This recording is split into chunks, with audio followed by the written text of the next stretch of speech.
तो जैसा कि लास्ट एपिसोड में हमने देखा था कि हानली और उसके दोस्तों ने मिलकर ब्लैक डीमन कल्ट पर हमला कर दिया। इस बैटल में सीनियर लियो अपने एक्सट्रीम पावर का यूज करते हुए 3 ब्लड सर्वेंट को खत्म कर देते हैं और वही चौथे को हानली ने निपटा दिया था। साथ ही साथ इन लोगों को ये भी पता चला कि इस कल्ट का लीडर खुद एम्पर और उसका इनकार्नेशन फॉर्म था। तो उन दोनों ने मिलकर सीनियर लियो को कैप्चर कर लिया, मगर लियो अपने दोस्तों को बचाने के लिए खुद को सैक्रिफाइस कर देते हैं। और फिर बाद में हानली ने एम्परर को फॉर्मेशन में ट्रैप करके ज़ोंग ने अपने फिनिक्स को समन करके उसे खत्म कर दिया। अब हानली अपने दोस्त ज़ैंग को ढूंढने के लिए जियान सिटी पहुंच जाता है, जहां पर उसे पता चला कि किसी सोल ने ज़ैंग की बॉडी पर कब्जा कर लिया है।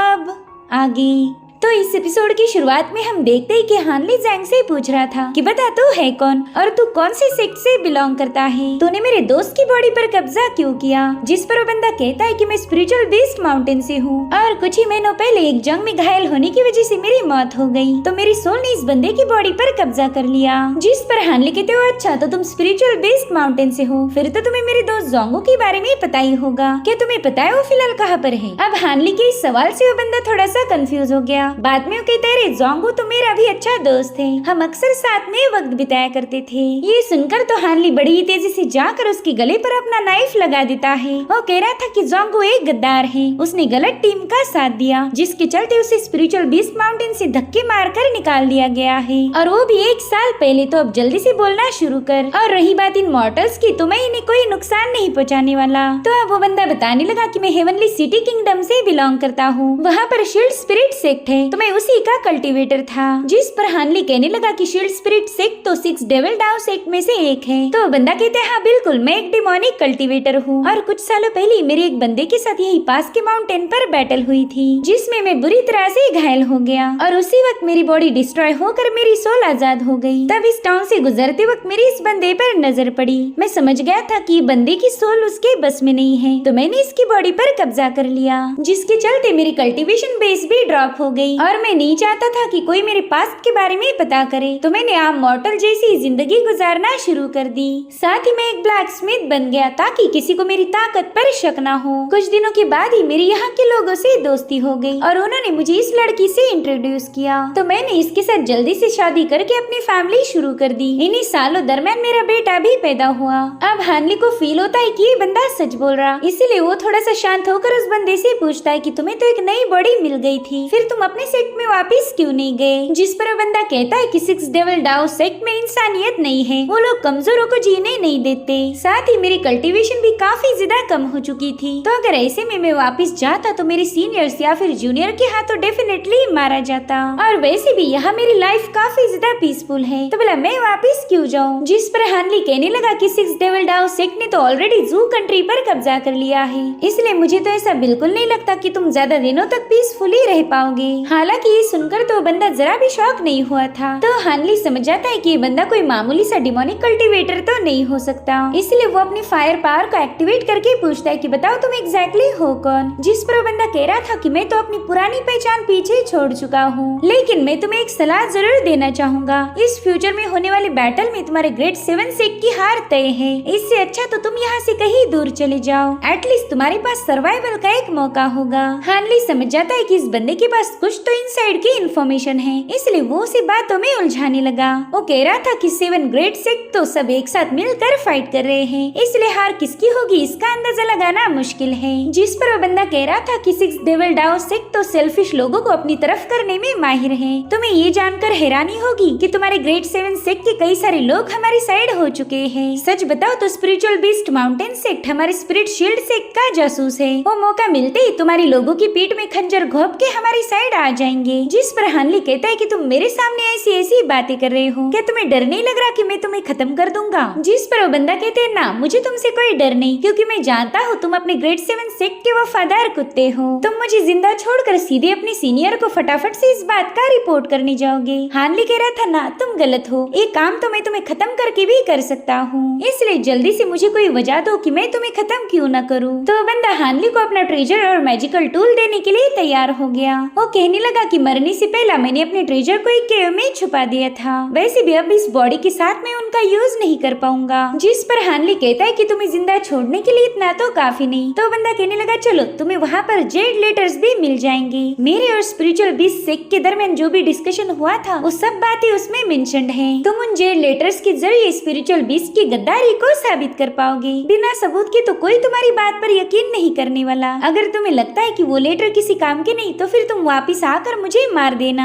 और मैं तुमसे कोई शिकायत नहीं करूंगा। बस इन दोनों को जिंदा छोड़ दो, ये तो बस मामूली से मॉर्टल्स है। तब हानली उसे लोकेशन के बारे में पूछने लगा, इसलिए वो बंदा भी उसके साथ चलने के लिए तैयार हो जाता है। लेकिन हानली को पता है कि ये बंदा काफी ज्यादा शातिर था, इसलिए वो कहते हैं ना तुम मेरे साथ नहीं आओगे, मैं चाहता हूँ कि तुम यहीं पर रुक के मेरा इंतजार करो। साथ ही साथ हानली ने अपने एक टैलिस्मान से उसे एक जगह पर ट्रैप कर दिया था। अब हानली अपने विंड बोट पर सवार होकर उस केव के पास पहुँच जाता है। हानली को पता था कि इस केव में कोई ना कोई ट्रैप जरूर होगा, इसलिए उसने उस केव में अपने पपेट्स को छोड़ दिया। साथ ही साथ अपनी व्हाइट शील्ड को भी एक्टिवेट कर दिया, जो कि उसके आसपास रोटेट होकर उसे प्रोटेक्ट कर रही थी। अब हानली उस केव को एक्सप्लोर करते हुए उस लोकेशन के पास पहुंच गया जहां पर वो ट्रेजर छुपा के रखा था। अब उसके पपेट जल्दी से वहां का पाव छुटाकर हानली को दे देते हैं, मगर हानली जानता था कि इतना आसान तो नहीं हो सकता और उसका ये अंदाजा बिल्कुल सही था, क्योंकि हानली पर अचानक से एक बहुत ही पावरफुल मॉन्स्टर ने अटैक कर दिया, जिससे हानली खुद को जैसे तैसे बचाकर वहाँ से भागना शुरू कर देता है। उस मॉन्स्टर के अटैक इतने ज्यादा खतरनाक थे कि हानली की व्हाइट शील्ड तो ऑन द स्पॉट डिस्ट्रॉय हो गई और अब वो मॉन्स्टर हानली को अपना डोमिनेंस शो करती है। वेल ये है गोल्डन बैक डीमन मैंटिस। तो अब हानली अपने फायरबॉल से उस पर हमले करते हुए उसे डिस्ट्रैक्ट कर देता है। साथ ही साथ उसने अपनी अज़ूर क्लोनिंग टेक्निक को भी एक्टिवेट किया था, जिसका यूज करते हुए हानली ने उस पर अपनी हेवी स्वॉर्ड से हमला कर दिया। मगर उस मैंटिस की खाल काफी ज्यादा टफ थी, इसलिए वो हानली के अटैक को काउंटर करते हुए उसे जंगल में खदेड़ देती है। हानली समझ गया था कि वो इस मैंटिस का इतने आसानी से मुकाबला तो नहीं कर सकता, इसलिए वो अपनी विंड बोट को समन करके वहाँ से भागने वाला था। मगर उस मैंटिस के एक ही अटैक में हानली ने उसकी बोट को उससे अलग कर दिया। तो हानली खुद को रोकते हुए इस मॉन्स्टर पर एक जबरदस्त फायर अटैक करता है, मगर उसकी ये चाल भी नाकाम हो गई। और फिर हानली को पता चला कि ये मोहतरमा तो फ्लाई भी कर सकती है। तो हानली बड़ी ही तेजी से फ्लाई करते हुए वहाँ से बाहर जाने की कोशिश करता है। उसने अपने अज़ूर क्लोन का यूज करते हुए मैंटिस पर कई सारे हमले करवाए, मगर इनका भी रिजल्ट सेम था। जो देख हानली अपनी गोल्ड बीटल सोम ब्लेड से उस पर अटैक करता है और इस मैंटिस ने उन्हें भी डिस्ट्रॉय कर दिया था। जो देख हानली अपनी विंड बोट में सवार होकर तुरंत ही वहाँ से भागने लगा। साथ ही उसने अपने ब्लैक ड्रैगन ग्रास्प का यूज करके उसे रोकने की कोशिश की, लेकिन वो मॉन्स्टर कंट्रोल होने का नाम नहीं लेती, जिससे हानली को काफी ज्यादा गुस्सा आ रहा था, क्योंकि इस मैंटिस ने हानली का ढेर सारा नुकसान कर दिया था। अब उस पर एक और अटैक करने वाली थी, इसलिए हानली ने जल्दी से कंसीलिंग वेल का यूज करके खुद को इनविजिबल कर लिया, जिसके चलते वो मैंटिस हानली को इधर उधर ढूंढने लगती है। और तभी उसे एक जंगली सुअर नजर आया, तो वो हानली को छोड़कर उसे उठाकर वहाँ से फ्लाई करने लगी। इस बार तो हानली बाल बाल बच गया था। वो समझ जाता है कि उस बंदे ने इस मैंटिस को अपने कंट्रोल में लिया और इसी वजह से वो उस केव को प्रोटेक्ट कर रही थी,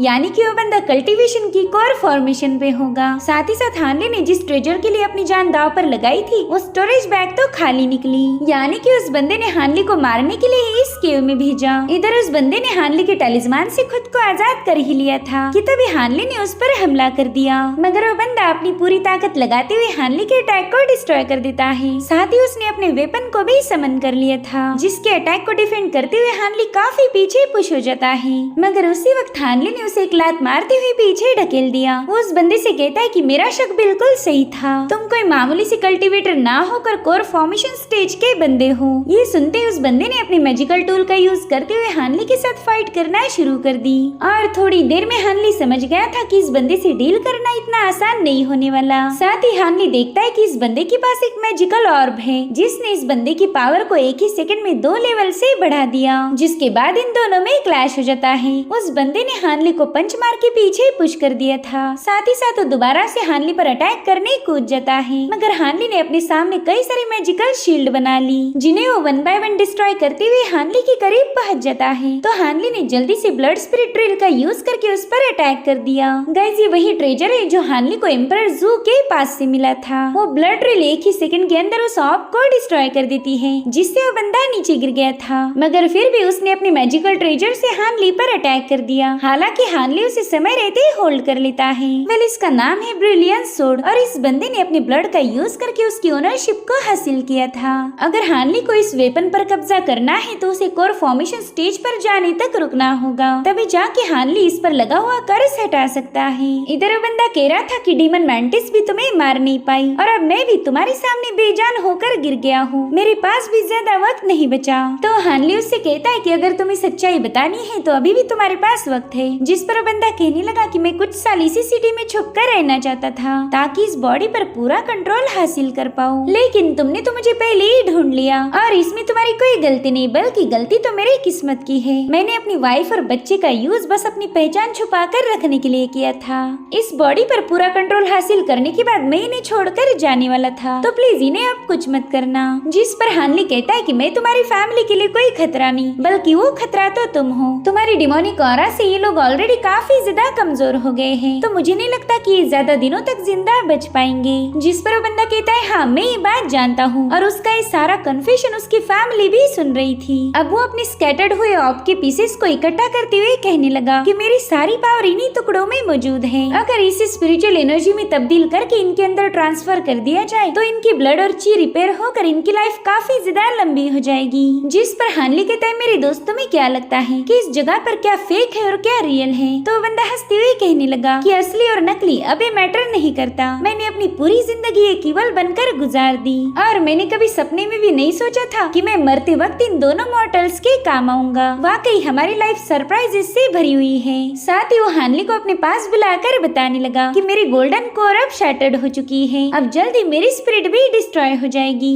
इसलिए अब मैं तुम्हारे लिए कोई खतरा नहीं हूँ। मैंने तुम्हें जो ट्रेजर देने का वादा किया था वो मैं जरूर से पूरा करूंगा। उसी केव में एक जगह पर मेरी बॉडी रखी है, तो जाकर मेरे पास का सारा ट्रेजर कलेक्ट कर लो। तो अब हानली ने उसे उठाकर बिठा दिया, जिसके बाद वो बंदा अपनी पावर को स्पिरिचुअल एनर्जी में कन्वर्ट करके अपनी फैमिली के अंदर डाल देता है, जिसके चलते वो लोग बेहोश हो गए। और अब आखिर में हमें इसकी रियल कहानी बताई जाती है। जब ये बंदा घायल होकर गिर गया था तभी इन्हीं माँ बेटे ने उसे अपने घर लाकर उसका इलाज किया था। उन्हें इस बंदे से काफी ज्यादा लगाव हो गया, मगर इसकी इंजुरीज को हील करना इन दोनों के बस की बात नहीं थी, इसलिए वो बंदा वहाँ से सीधा केव में चला गया और उसकी वहीं पर डेथ हो गई। मगर उसकी स्पिरिट ने आकर देखा कि माँ बेटे उससे बहुत ज्यादा प्यार करते हैं, तो उसने जैंग की बॉडी पर कब्जा करके दोबारा से उसी फैमिली से नजदीकियां बढ़ाई और फिर उसी लेडी से शादी करके उनके साथ शिफ्ट हो गया। वो हानली को बताता है कि मुझे इनसे काफी ज्यादा लगाव हुआ था और मैं हमेशा इनका ख्याल रखने वाला था, मगर मेरी किस्मत को शायद ये मंजूर नहीं है। मैं उम्मीद करूंगा कि ये लोग भी मुझे सपना समझकर भूल जाएंगे। जिसके बाद उस बंदे की सोल भी डिस्ट्रॉय हो गई। हानली भी उसकी बातें सुनकर काफी ज्यादा इमोशनल हो गया, जिसके बाद वो अपने दोस्त जैंग को लेकर वहाँ से रवाना हो जाता है। अब वो दोबारा से उसी केव के पास आ जाता है जहाँ पर उस बंदे की लाश थी। पहला तो उसने वहाँ पर एक फॉर्मेशन एक्टिवेट कर दिया जो कि इनविजिबल था, जिसके बाद वो अपने पपेट्स को उस केव में भेज देता है। साथ ही हानली को जैंग को देख उनकी पुरानी बातें याद आने लगी। वो कहते हैं जैंग अगर तुम उस बंदे के हाथों पजेस हो सकते हो तो इसका मतलब ये है कि तुम्हारे अंदर स्पिरिचुअल रूट्स होंगे। मुझे फिलहाल तो पता नहीं कि मैं तुम्हें ठीक कैसे करूँगा, लेकिन मैं तुमसे वादा करता हूँ कि आज के बाद तुम हमेशा मेरे साथ रहोगे। जिस पर जैंग कोई रिस्पॉन्स नहीं देता, जो देखकर हानली को काफी ज्यादा बुरा लगता है। तब तक वो मैंटिस भी पपेट्स को फॉलो करते हुए बाहर आ जाती है, मगर वो अब हानली के 5 एलिमेंट रिवर्सल फॉर्मेशन में ट्रैप हो गई थी। अब हानली सीधे उस केव में चला जाता है जहाँ पर उसे उस बंदे की लाश मिली। तो हानली ने उसकी स्टोरेज बैग को हासिल करके उसकी बॉडी को जला दिया। इस स्टोरेज बैग में उसे काफी सारी चीजें मिली थी, साथ ही इसमें स्पिरिचुअल बीस्ट माउंटेन के जासूस होने के सबूत भी मौजूद थे जो हानली अपने मास्टर के सामने पेश कर सकता था। इतना ही नहीं, उसमें एक स्क्रोल भी था जिसका यूज करके हानली डिमोनिक बीस्ट को कंट्रोल कर पाएगा। जिसके बाद हानली ने बाहर आकर अपने कई सारे पपेट का यूज करते हुए उस मैंटिस पर अटैक करना शुरू कर दिए। हानली उससे कह रहा था कि तुम्हारा मास्टर तो मर चुका है, तो अब मैं चाहता हूँ कि तुम भी रेस्ट इन पीस हो जाओ। और हाँ, तुमने मेरे काफी सारे मैजिक टूल्स बर्बाद कर दिए थे, तो अब तुम्हें अपनी बॉडी के पार्ट्स देकर उनकी कीमत चुकानी होगी।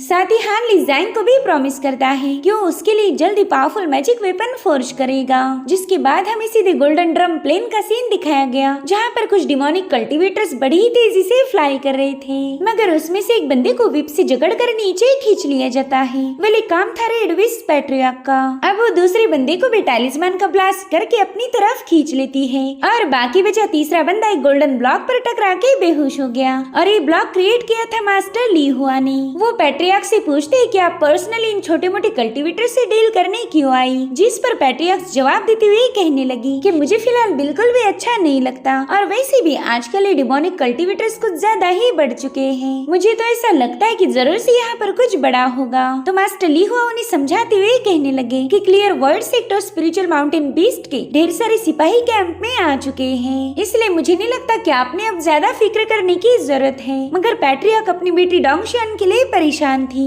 और वहीं पर मास्टर ली हुआ हानली के लिए परेशान थे। वो नहीं चाहते कि हानली गोल्डन ड्रम प्लेन पर आए, क्योंकि यहाँ पर जंग के हालात तैयार हो चुके थे। तो चाहते थे कि हानली येलो मैपल वैली में जाकर वहीं पर सेफ रहे, जिसके बाद हमें गोल्डन ड्रम प्लेन में डिमोनिक सेक्ट का खेमा दिखाया जाता है। सो गाइज, यहाँ पर मैं बताना चाहूंगी कि गोल्डन ड्रम प्लेन एक बॉर्डर है जो कि 7 ग्रेड सेक्ट को डिमोनिक सेक्ट से अलग करने के लिए ड्रॉ की गई थी और इसी वजह से बैटल की शुरुआत भी इसी बॉर्डर से होने वाली थी। वेल, यहाँ पर हम कई सारी लड़कियों को देख पाते हैं जो कि डीमन युनलो को एंटरटेन करने के लिए म्यूजिक प्ले कर रही थी, क्योंकि ये बंदा कुछ ज्यादा ही शौकीन है। वो अपने साथ डोंगशान और वांगचान को भी लेकर आया था। वांगचान कहता है कि 7 ग्रेड सेक्ट तो पूरे जोश में नजर आ रहे, तो इस जंग में जीत किसकी होगी ये बताना थोड़ा सा मुश्किल है। जिस पर युनलो कहता है कि हमारे 6 डेविल डाओ सेक्ट ने इस जंग के लिए बहुत सालों पहले ही तैयारियां शुरू की थी, इसी वजह से तो मैं पर्सनली इस बैटल को देखने आया हूँ। वैसे वांगचान, तुम अब आर्मी के साथ ज्यादा नहीं रहते, हर वक्त तुम बस मेरे ही पैलेस में टाइम पास करते रहते। जिस पर वांगचान कहता है, सीनियर, मैं तो बस आपको प्रोटेक्ट करने के लिए यहाँ रुका हूँ, अगर आप बोलो तो मैं आपके लिए अपनी जान देने के लिए भी तैयार हो जाऊंगा। जिस पर युनलो कहता है, तुम डोंगशान को मेरे पास लेकर आए, तो बताओ तुम्हारे लिए मैं क्या कर सकता हूँ? तुम्हें तोहफे में एलिक्सर चाहिए या फिर कल्टीवेशन मेथड? अब वांगचान उन्हें कुछ मांग ही रहा था कि तभी वहाँ पर जोंगू टपक जाता है। वो कह रहा था कि सीनियर, आपके गेस्ट आपसे मिलने आए हैं। इसके ऐसे बीच में आने की वजह से वांगचान की बात अधूरी रह गई और तभी वहाँ पर स्पिरिचुअल बेस माउंटेन का एल्डर हान अपने डिसाइपल युनपिंग और युनजी को लेकर वहाँ पहुँच गया। दरअसल युनजी हानली की अच्छी दोस्त है, मगर आज वो अपने एल्डर के साथ दुश्मनों से मिलने आई थी।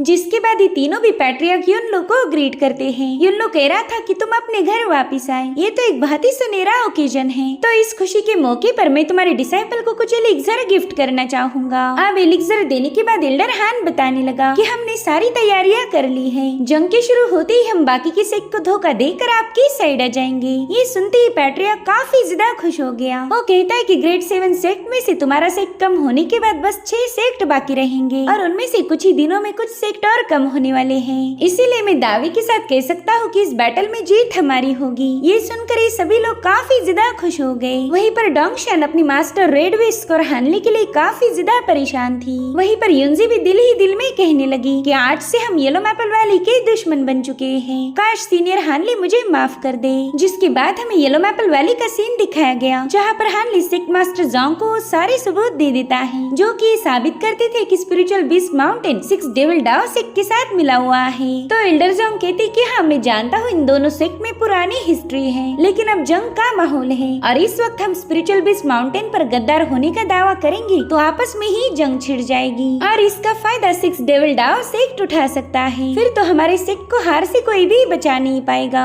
तो सबसे पहला मुझे मैटर हमारी सुप्रीम एल्डर के साथ डिस्कस करना होगा, तब तक तुम भी इस बात का जिक्र किसी के पास नहीं करोगे। तुम्हारे मास्टर फिलहाल बॉर्डर पर है, तो उन्हें कोई पैगाम मत भेजना। अब हानली के पास तो कोई और ऑप्शन नहीं था, मगर फिर भी वो डिसाइड करता है कि वो अपने मास्टर को इसके बारे में जरूर बताएगा। इसीलिए वो कुरियर स्टेशन में जाकर अपने जेड मैसेज में बता देता है कि स्पिरिचुअल बीस्ट माउंटेन दुश्मनों के साथ मिला हुआ है, तो उन पर भरोसा मत कीजिए। जिसके बाद उसने वहाँ के बंदे को बता दिया कि ये लेटर जल्दी से मेरे मास्टर तक पहुँचा देना, ये मैटर काफी ज्यादा इम्पोर्टेंट है, तो ये खबर जल्द से जल्द उन तक पहुँचनी चाहिए। वही दूसरी तरफ 7 ग्रेड सेक्ट के कैंप में एल्डर हान और क्लियर वर्ल्ड सेक्ट के एल्डर फुयुन पहुँच गए थे। वो आते ही मास्टर ली हुआ के साथ मजाक करते हुए कहने लगे कि कैसे इस बार वो फॉरबिडन ग्राउंड पर बस किस्मत से शर्त जीते थे। उनकी बातें सुनकर ली हुआ काफी ज्यादा हंसने लगे। तभी हान कहता है कि हमारे काफी सारे डिसाइपल यहाँ पर तैनात हो गए हैं, तो इस बैटल में हमारी जीत पक्की है। तो एल्डर फुयुन कहते हैं कि इस बार तो मैं दर्जनों कल्टीवेटर्स को मारने के बाद ही दम लूंगा। मैं इस ली हुआ को दिखाना चाहता हूँ कि मैं इसके जैसा आलसी बिल्कुल नहीं। ये सुनकर ली हुआ उन्हें चिढ़ाने लगे। उन दोनों की नोकझोंक देखकर पैट्रियार्क कहने लगी कि तुम लोग तो बेकार में ही बड़े हो रहे हो, हरकतें तो तुम दोनों की बच्चों वाली है। खैर, अब जल्दी डिमोनिक सेक्ट अटैक की तैयारी करेगा, तो हमने भी उसके लिए रेडी होना चाहिए। अब रात होने तक हानली ने भेजा हुआ मैसेज बॉर्डर पर पहुंच जाता है।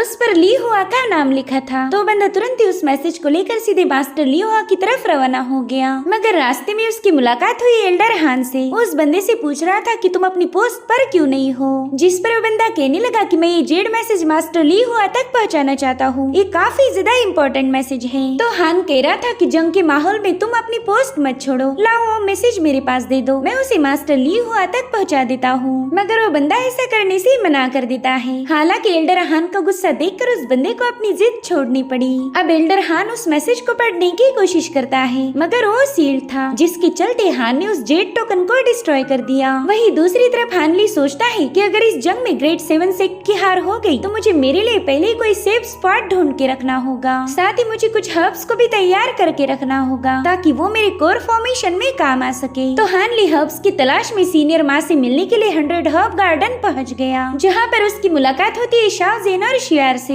हानली ने शाओजेन और बाकी फ्री कल्टीवेटर्स की मदद की थी, जिस वजह से वो तो शियार के लिए एक हीरो बन गया था। साथ ही साथ हानली ने भी उसे एक एलिक्सर बॉटल गिफ्ट की, जो कि येलो मैपल वैली ज्वाइन करने के लिए उसका रिवॉर्ड था। शियार उसे बताती है कि अब यहाँ पर जंग का माहौल है, इसलिए हम दोनों सीनियर माँ के साथ यहाँ से कहीं दूर जा रहे हैं। हालत नॉर्मल होते ही हम यहाँ पर वापिस आ जाएंगे। तब तक सीनियर माँ भी वहाँ पर पहुँच जाते हैं। वो तो हानली को देखकर काफी ज्यादा खुश हो गए। साथ ही वो हानली की कल्टीवेशन स्पीड से भी इम्प्रेस थे। तो हानली इसका क्रेडिट सीनियर माँ को भी देने लगा, क्योंकि सीनियर माँ ने हानली को कई साल अपने गार्डन में काम करने दिया। साथ ही साथ उन्होंने हानली को ढेर सारे हर्ब्स भी प्रोवाइड किए थे। अब सीनियर माँ शाओजेन और शियार को वहाँ से जाने के लिए बता देते हैं, क्योंकि उन्हें हानली से अकेले में बात करनी थी। अब उनके वहाँ से जाते ही वो हानली को बताते हैं कि कुछ महीनों से हमारे यहाँ की सिचुएशन बदल चुकी है। डिसाइपल्स तो लगातार हर्ब्स कलेक्ट करने आते थे, देखो ना उन्होंने मेरे पूरे के पूरे गार्डन को साफ कर दिया। मुझे तो लगता है कि वो लोग यहाँ से भागने की तैयारी कर रहे। जिस पर हानली कहता है कि सीनियर मैं भी फ्रंट लाइन पर नहीं गया तो मुझे जंग के बारे में कोई अपडेट नहीं मिली। जिस पर सीनियर माँ कहने लगे कि इस गार्डन को मैंने सालों से केयर करके बनाया था, मगर लोगों ने यहाँ पर एक भी पौधा नहीं रखा, इसलिए अब तो मेरा इस जगह से मन ही उगता गया है। लेकिन यहाँ से जाने से पहले मैं तुम्हें एक सलाह देना चाहूँगा। हानली तुम एक स्मार्ट पर्सन हो, इसलिए इस बेवजह की जंग में अपनी जान मत गवाना।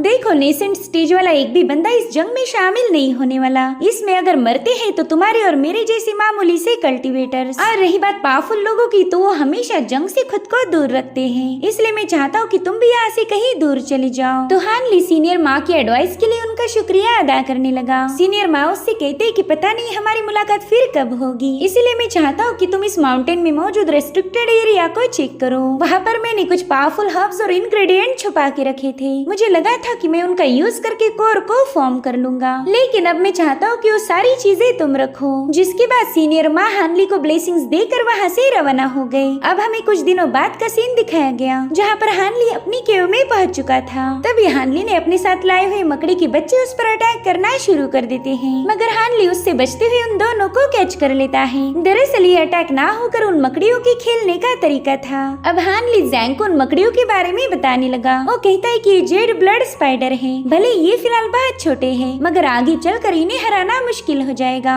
और उसी वक्त हानली को स्पिरिचुअल बॉल के जरिए मिस चेन का मैसेज मिल गया। वो उसे मिलने के लिए वैली में बुला रही थी, तो हानली तुरंत ही व्हाइट डेजी माउंटेन में पहुंच गया। इसी जगह पर हानली ने अपने सीनियर वू को दफनाया था। उनके टूम को देखकर हानली को उनके साथ बिताए पल याद आते हैं। अब हानली ने अपना सिर झुकाकर उन्हें रिस्पेक्ट दी। वो कहता है सीनियर अब येलो मैपल वैली छोड़ने का वक्त आ चुका है, पता नहीं अब अगली बार हमारी मुलाकात कब होगी। जिसके बाद हमें मिस चेन दिखाई जाती है, जो कि हानली का ही इंतजार कर रही थी। अब हानली की वहाँ आती है उसे बताती है कि फ्लावर्स की वैली मेरी मदर की फेवरेट जगहों में से एक है। मैं उनके साथ हमेशा यहाँ पर आया करती थी, मगर कुछ सालों पहले ही उनकी मौत हो गई। तो हानली भी इस बात पर अपना अफसोस जताता है। तो मिस चेन कहती प्लीज ऐसा मत बोलो, क्योंकि मौत के बाद ही उन्हें आजादी मिली। दरअसल हमारी चेन फैमिली में हमेशा अरेंज मैरिज करवाते आए हैं। इनफैक्ट हमारी जिंदगी पर भी हमारा कोई अधिकार नहीं। मैं अपने जीवन साथी को भी चुन नहीं सकती। साथ ही साथ वो हानली को बता देती है कि उसकी शादी किन फैमिली के एक बंदे के साथ फिक्स्ड हो गई। किन फैमिली के पास एक सीक्रेट जगह थी, जहाँ पर ढेर सारी स्पिरिचुअल एनर्जी मौजूद है। तो इस जंग से बचने के लिए मिस चेन की फैमिली वहाँ पर शिफ्ट हो जाएगी, मगर मिस चेन को आजादी चाहिए थी। वो बताती है कि हमेशा मुझे एक ऑब्जेक्ट की तरह ट्रीट किया गया, मगर मेरी भी कुछ ख्वाहिशें हैं। जिसके बाद वो इमोशनल होकर रोते हुए हानली के गले लग जाती है। वो उससे कह रही थी कि तुम सबसे अलग हो, क्या प्लीज तुम मुझे अपने साथ ले चलोगी, मैं बस तुम्हारे साथ रहना चाहती हूँ। जिस पर हानली कहता है सीनियर आपको मुझसे कोई प्यार नहीं, बल्कि आपको बस आजाद होना है।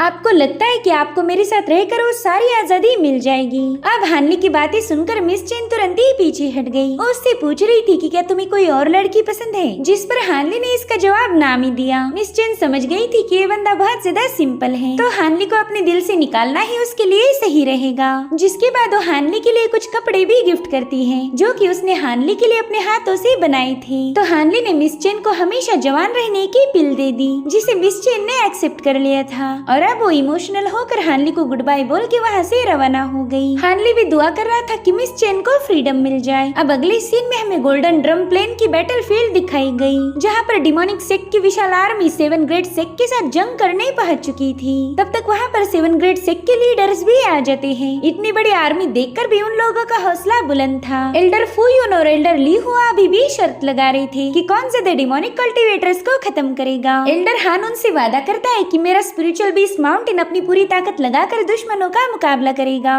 जिसके बाद वो और एल्डर फुयुन वहाँ से रवाना हो गए। मगर रेड विस्प पैट्रियर्क को अभी भी अजीब सी फीलिंग आ रही थी, मानो कुछ बुरा होने वाला हो। जबकि मास्टर ली हुआ उन्हें समझाते कि हमारे पास भी बहुत बड़ी आर्मी है, इसलिए आप बिल्कुल फिक्र मत कीजिए। वहीं दूसरी तरफ बैटल ग्राउंड पे हम सॉन्गमिंग और जोंग को देख पाते हैं, जो कि कल्टीवेटर्स की ग्रुप को लीड कर रहे थे। वेले दोनों भी हानली जैसे मास्टर ली हुआ के डिसाइपल से, बस हानली इनका जूनियर था और इसी वजह से मास्टर ली हुआ को हानली की काफी ज्यादा फिक्र होने लगी। वो सोचते कि हानली तो अब तक येलो मैपल वैली आ चुका होगा, मगर फिर भी उस बच्चे ने मुझे एक लेटर नहीं भेजा। खैर मैं तो बस इतना ही चाहूंगा कि मेरा डिसाइपल इस जंग में सरवाइव कर पाए। जिसके बाद जंग की शुरुआत हो गई। डिमोनिक सेक्ट और 7 ग्रेड सेक्ट आपस में भिड़ चुके थे और हमें इनके दरमियान बहुत ही खतरनाक जंग देखने को मिली। सॉन्गमिंग अपनी स्पीयर की मदद से कईयों को निपटा रहा था, वहीं पर जोंग अपनी एनर्जी से हाथियों को उलटने लगी। इन दोनों ने मिलकर न जाने कितने ही डिमोनिक कल्टीवेटर्स को खत्म किया होगा। इस जंग में इवल शैडोज ने भी पार्टिसिपेट किया था, जिसके चलते दोनों भी बुरी तरह से घायल हो गए। हर जगह बस तबाही का मंजर था। मास्टर ली हुआ तो अपने डिसाइपल्स की चीखें सुनकर हताश हो गए। उन्हें काफी ज्यादा बुरा लग रहा था, मगर ये जंग उन्होंने शुरू नहीं की थी। ये सब तो बस डिमोनिक सेक्ट का किया धराया है। जिसके बाद हमें बताया जाता है कि ये जंग 3 दिन और 3 रातों तक चलती रही और फाइनली हमें चौथे दिन की कहानी दिखाई गई, जहाँ पर सॉन्गमिंग जोंग को होश में लाता है। जोंग को तो याद भी नहीं था कि डिमोनिक कल्टीवेटर्स के साथ बैटल करते हुए वो कब बेहोश हो गई। वो देखती कि चारों ओर बस दिल दहलाने वाला मंजर है। सॉन्गमिंग उससे कहता है कि अब हमें जल्दी से यहाँ से जाना होगा, मगर तभी वहाँ पर 2 डिमोनिक कल्टीवेटर्स पहुँच जाते हैं। उस बंदे का नाम था कूलाऊ, जो कि डेविल स्पिरिट सेक्ट से बिलोंग करता है, और उसके साथ ही होंगफेन, जो कि शेयर्ड जॉय सेक्ट से बिलोंग करती है। दरअसल डीमन पैट्रियर्क युनलो इसी शेयर्ड जॉय सेक्ट का मास्टर है।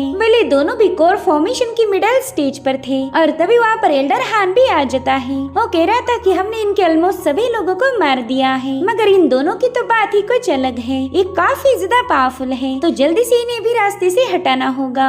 तो सॉन्गमिंग तुरंत ही उनके साथ फाइट करने के लिए तैयार हो जाता है। वो जोंग से कह रहा था कि तुम काफी ज्यादा घायल हो, इसलिए जल्दी से यहाँ से चली जाओ, तब तक मैं इन्हें रोकने की कोशिश करूंगा। जिसके बाद वो आगे बढ़कर अपने अपोनेंट को बताने लगा कि मैं मास्टर ली हुआ का चौथा डिसाइपल सॉन्गमिंग मरने के लिए तैयार हूँ। तो हान ने तुरंत ही उस पर स्लैश अटैक कर दिया, मगर सॉन्गमिंग उसे डिस्ट्रॉय करते हुए सीधे उस पर काउंटर अटैक करने चला गया, लेकिन वो हान के फॉर्मेशन को ब्रेक नहीं कर पाता। उल्टा हान ने उस पर स्लैश अटैक करते हुए उसे नीचे पटक दिया था। तो जोंग तुरंत ही उसे संभालने लगी। सॉन्गमिंग तो जोंग को वहाँ देखकर काफी ज्यादा भड़क गया। वो उससे कह रहा था कि मैंने तुम्हें यहाँ से भागने के लिए बोल दिया था, लेकिन तुम कभी मेरी कोई बात नहीं सुनती। जिस पर जोंग कहती कि सीनियर लियो तो मुझे छोड़कर चले गए, अगर तुम्हें भी कुछ हो गया तो फिर मेरे जीने का कोई मतलब नहीं, मैं अकेली रहना नहीं चाहती। जिसके बाद जोंग भी अपनी पावर्स को एक्टिवेट करते हुए इनका मुकाबला करने के लिए रेडी हो गई। जो देख कुलाव कह रहा था कि तुम दोनों का रोमांटिक ड्रामा तो मेरी जान होंगफिंग को काफी ज्यादा पसंद आया। जिस पर होंगफिंग कहती मेरी जान तुम यहाँ पर गलत हो, दरअसल ये लड़की किसी और से प्यार करती थी,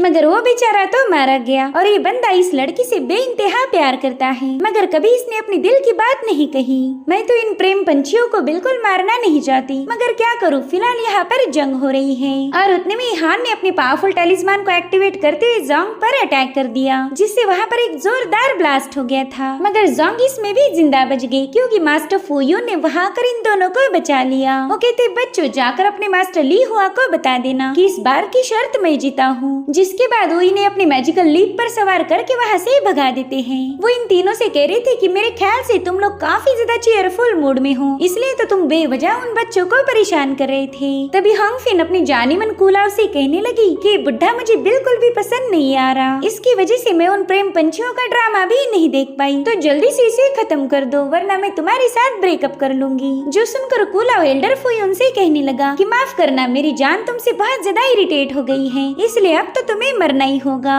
जिसके बाद इन दोनों में तुरंत ही मुकाबला शुरू हो गया। अब ये सीन यहीं पर कट होकर हम हान ली को देख पाते हैं, जो कि सीनियर माँ ने दिए हुए सारे हर्ब्स अपनी केव में लेकर आया था। ये सारे हर्ब्स कोर फॉर्म करने के लिए काफी ज्यादा बेनिफिशियल थे, मगर हान ली अच्छे से जानता है कि कोर फॉर्म करना आसान नहीं था। कई हजारों लोग अपनी पूरी लाइफ बिताकर भी कोर फॉर्म नहीं कर पाते, और हानली के लिए तो ये उनके मुकाबले भी और ज्यादा टफ था, क्योंकि उसकी बॉडी में फॉल्स स्पिरिचुअल रूट्स है। अब हानली एम्परर जू का इविल बुक पढ़ ही रहा था कि तभी उसे येलो मैपल वैली के ड्रैगन बेल की 12 स्ट्राइक सुनाई दी, जो कि पूरी वादियों में गूंज रही थी। इस ड्रैगन बेल को तभी बजाया जाता है जब सेक पर कोई खतरा मंडरा रहा हो। तो हानली सीधे सेक लीडर से मिलने के लिए हॉल के सामने पहुंच गया। यहाँ पर सेक में बाकी बचे सभी डिसाइपल भी जमा हो रहे थे। हानली देख पा रहा था कि वो लोग काफी ज्यादा पैनिक्ड है। अब वहाँ पर सेक लीडर की एंट्री होती है। वो सबको बता रहा था कि ड्रैगन बेल 12 टाइम्स बजने का मतलब आप सभी को पता ही होगा। दरअसल गोल्डन ड्रम प्लेन पर स्पिरिचुअल बीस्ट माउंटेन और हेवनली इंपीरियल फोर्टेस हमारे खिलाफ हो चुके हैं, जिसके चलते हमारी येलो मैपल वैली ये बैटल हार चुकी है। हमारे हजारों डिसाइपल्स इस बैटल में मारे जा चुके हैं। ये सब सुनने के बाद तो डिसाइपल काफी ज्यादा पैनिक हो गए। इधर हानली को तो गुस्सा आ रहा था कि उसने इन्फॉर्म करने के बावजूद भी सेक लीडर ने कोई एक्शन नहीं लिया। तभी सेक लीडर कहता है कि अब हमारे पास कोई ऑप्शन नहीं, बस अब हमारे सुप्रीम लीडर ही हमें बचा सकते हैं। अब डिसाइपल्स को उसकी ये बात सही लगी। वो कहते हाँ, हमारे supreme elder nascent soul stage पर है, तो आसानी से इन डिमोनिक सेक्ट को हरा देंगे। तो ये सभी लोग सुप्रीम एल्डर से रिक्वेस्ट करने लगे कि प्लीज यहाँ आकर हमारी मदद कीजिए। मगर हानली को तो इन सब पर गुस्सा आ रहा था। वो सोचता है कि अगर उस नेसेंट सोल स्टेज वाले बंदे को मदद करनी होती तो पहले ही यहाँ आ जाता। इसलिए वो डिसाइड करता है कि अब वो खुद को बचाने के लिए इन लोगों पर डिपेंड नहीं रहेगा।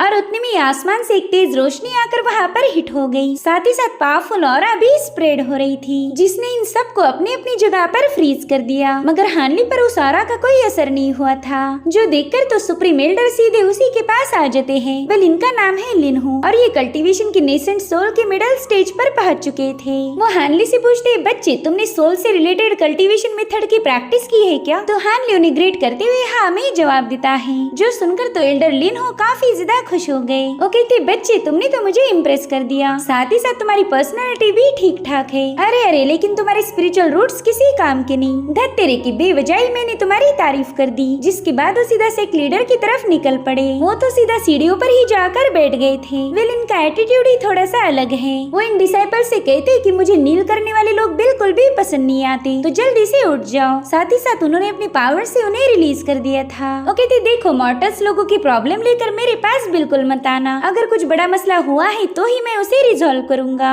लेकिन मुझे ऐसा लग रहा है कि शायद तुम येलो मैपल वैली को बचाने के लिए मेरे सामने हाथ जोड़ रहे हो। तो देखो बच्चों, मैं अभी तुम्हें बता देता हूँ कि येलो मैपल वैली तो फिनिश्ड हो गई, इसलिए अब तुम लोग यहाँ से दफा हो जाओ। जो सुनते एल्डर जोंग उनसे कहते कि सीनियर प्लीज ऐसा मत बोलिए, हमने कई साल मेहनत करके येलो मैपल वैली को एस्टेब्लिश किया है, तो भला हम उसे इतनी आसानी से बर्बाद कैसे होने दे सकते हैं? प्लीज हमारी मदद कीजिए। आपके पास तो इतनी पावर है कि आप आसानी से इस जंग का रुख मोड़ सकते हो, तो प्लीज हमारी येलो मैपल वैली को बचा लीजिए। अब सभी डिसाइपल और सेक लीडर साथ मिलकर उनसे मदद मांगने लगे। तो अब सबसे पहला तो सुप्रीम एल्डर ने सेक लीडर जोंग की छाती पर एक लात मार के उसे नीचे पटक दिया। वो इन सब से कह रही थी कि भला मैं तुम्हारे जैसे बेकार लोगों के लिए फाइट क्यों करूंगा। साथ ही साथ उन्होंने सेक लीडर की पिटाई करना भी शुरू कर दी थी, जो कि काफी ज्यादा फनी सीन है। सुप्रीम एल्डर कह रही थी कि तुम चाहते हो मैं उन हजारों सालों पुराने डीमंस के साथ फाइट करूं। सच बताओ तो मैं वो भी करना चाहता हूँ, मगर असल बात तो ये है कि मैं उन्हें कभी हरा नहीं सकता। तो जिसे मैं हरा ही नहीं सकता, भला मैं उसके साथ बेकार के लफड़े क्यों करूंगा। और अब सेक लीडर को काफी टाइम तक पीटने के बाद वो डिसाइपल से कहने लगे कि मुझसे उम्मीद बिल्कुल मत रखना कि मैं तुम्हारे लिए अपनी जान जोखिम में डालूंगा। ना, बिल्कुल नहीं। भला मैं ऐसा क्यों करूं? तुम लोगों ने तो बस 2-4 बार मेरे सामने सिर झुकाकर मुझे एंसेस्टर बोला। यार, इतनी सी इज्जत के लिए तो मैं अपनी एनर्जी का एक कतरा भी जाया नहीं करूंगा। जिसके बाद वो वहाँ से गायब हो गए। सभी लोगों को लग रहा था कि अब तो सुप्रीम एल्डर भी इनके साथ नहीं है। पता नहीं वो लोग सरवाइव कैसे कर पाएंगे। हानली भी सुप्रीम एल्डर के इस रवैये को देखकर थोड़ा सा शॉक हो गया था। वो सोचता है कि ये बंदा तो अपने डिसाइपल्स को ऐसे ही मरने के लिए छोड़ के गया। साथ ही उनकी पर्सनालिटी भी हानली को थोड़ी सी अजीब लगी। वहीं पर सेक लीडर सबको बताने लगे कि हमारे येलो मैपल वैली के पास माउंटेन मेन डिफेंस फॉर्मेशन है। अगर हम एक साथ रहे तो जरूर से येलो मैपल वैली को बचा लेंगे। मैं आप सभी से प्रॉमिस करता हूँ कि मैं येलो मैपल वैली को अबेंडन नहीं करूँगा। तो ये सभी डिसाइपल्स उनका साथ देने के लिए राजी हो गए, मगर हानली को इसमें बिल्कुल इन्वॉल्व नहीं होना था, इसलिए वो तुरंत ही वहाँ से निकल पड़ा। मगर उसी वक्त हानली को एंसेस्टर लिंगू का वॉइस ट्रांसमिशन सुनाई देता है। वो कहते हैं कि जो भी मेरी आवाज को सुन पा रहा है उन्हें मैं बताना चाहूँगा कि अगर जिंदा रहना है तो 15 मिनट के अंदर अपॉर्चुनिटी हॉल में पहुँच जाओ। देर से आने वाले बंदों को एंट्री नहीं मिलेगी। अब हानली ने भी ये मैसेज सुन लिया था, यानी कि वो येलो मैपल वैली छोड़कर नहीं जा सकता। एंसेस्टर लिंगू की बात सुने बिना तो बिल्कुल नहीं। और इसी के साथ ये एपिसोड यहीं पर एंड हो जाता है। Thank you so much for watching. Bye bye, take care.